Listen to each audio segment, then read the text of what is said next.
Drama serial हम नवा की अगली किस्त में हम देखेंगे कि फ़िज़ा हॉस्पिटल में काम कर रही होती है। जब अकरम फ़िज़ा से मिलने के लिए हॉस्पिटल में आता है, वो देखता है कि फ़िज़ा किसी मेल डॉक्टर के साथ हंस-हंस कर बातें कर रही है।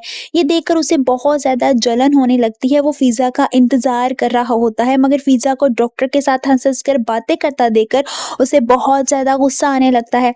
ऐन इसी वक़्त उसके दिमाग में अपने दोस्त की एक पुरानी बात याद आती है, जो उसे कहता है कि ख़वातीन डॉक्टरों के लिए अस्पताल का माहौल कुछ ठीक नहीं है। मेल नर्सेज़ और मेल डॉक्टर्स होते हैं।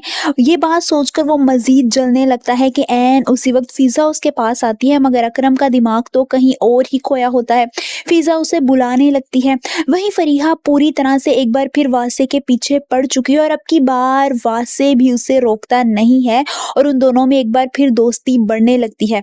वो दोनों ऑफिस में बैठे कॉफ़ी पी रहे होते हैं, जब फ़रीहा वासे से मुस्कुराते हुए कहती है कि मुझे कोई ऐसा चाहिए जो मुझे महसूस कर सके। वासे उसकी बात सुनकर उसकी तरफ मुस्कुराकर देखने लगता है। उसके दिल में एक बार फिर फ़रीहा के लिए जज़्बात जाग रहे होते हैं, जैसे पहले थे। उसको लगता है कि उसके दिल में एक बार फिर फ़रीहा के लिए वही नरम गोशा पैदा होने वाला है। वो घर जाता है और आलिया से फ़रीहा की गई बात शेयर करता है कि अगर कोई इंसान हमें ये कहे तो वो ऐसा क्यों कहता है, जिस पर आलिया को ये तो नहीं पता चल सकता कि उसका शौहर फ़रीहा की बात उससे पूछ रहा है। वो जवाब में सिर्फ ये कहती है कि ये कैफ़ियत तो तब होती है जब कोई किसी को नया-नया प्यार करने लगता है, यानी उसे नई-नई मोहब्बत होने लगती है। आलिया की ये बात सुनकर वासे हैरान रह जाता है और सोचता है कि क्या वाक़ई फ़रीहा को उससे प्यार हो गया है।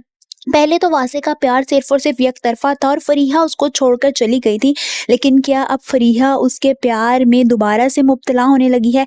ये सोचकर उसे खुशी भी होती है, मगर कहीं न कहीं उसे बुरा भी लग रहा होता है। आप सबको क्या लगता है, क्या फ़रीहा का वासे की ज़िंदगी में वापिस आना उसे आलिया से दूर कर देगा? क्या एक बार फिर उन दोनों में मोहब्बत फिर से बढ़ने लगेगी? कमेंट्स में अपनी राय का इज़हार ज़रूर कीजिए।